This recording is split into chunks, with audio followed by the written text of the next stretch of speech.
and joining me is a new face. It is, of course, the one, the only Nikita Bair. How are you doing on this lovely Sunday? Fantastic, man. It's always great to be here. Okay, looks like we're just about ready to get into the game here. Oh. Now we got a little bit of time. They got to see our pretty faces while they're all loading into the game. A bit unfortunate timing. Maybe, got a little bit too trigger happy. Really great dodge there from a new chapter. But Daption's right on top of him when he has to go back. Oh, interrupts the route. New chapter's going crazy. The ultimate forces Robbie Bob out. Daption's going to get killed by the extension of the Q. And that was just overall great movement, great dodging, great interrupting, all from a new chapter there. The turn, probably an expected demise into a 1-0 advantage. The bot lane meta is kind of turning more into this initiator support. I think traditionally the last 6 months of play, all of the 2023 spring season has been Enchanter support with someone like Zeri or Xayah as the ADC. You still might see some Zeri. She's still very strong in a very technical player's hands, and we have only technical players here. The last inhibitor turret is down. The fight began with Chookies getting an ultimate on Drew Dozer. Drew Dozer went into stasis, and it wasn't enough to keep him alive. Disconnector is now going to be the next target for Winthrop, is slain.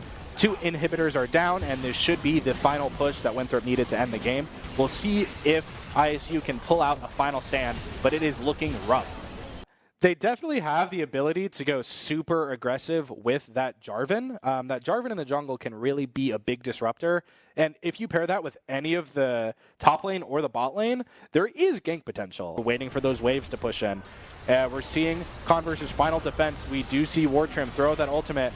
And now they're already running backwards. Aaron is just putting off damage. This Ren might be able to confirm. It confirms. We're seeing Dox's ultimate come out, knocks up one. Zav should be dead, has the summoner skills. We see the knock up onto Alistair, force the ultimate out of it, but it's not enough.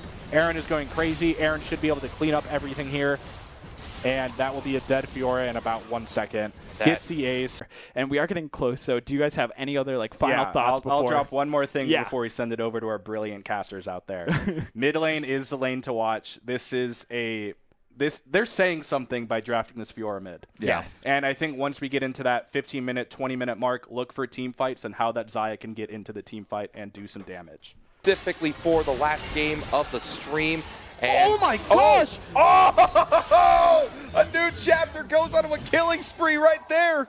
Yeah, zoom in on it, because he is going absolutely bananas. That was, with the level of players we have here, the experience was actually calculated there. I think that the people at home might be thinking that, oh, he's so lucky he got the level up. I think he knew that he could be ballsy like that because there was a minion near him that was going to die, that was going to give him the level up, that was going to give him the HP, that was going to allow him to fight against that 1v2 and turn it around entirely. We were talking about, this early game with this Blitzcrank is that they really needed to funnel this gold on Vayne, and they had a timer in the form of level 6. Yes. Because once it hit level 6, even if you did hit a critical hook onto the Kai'Sa, that Tahm Kench should just eat Kai'Sa up and walk away at full speed.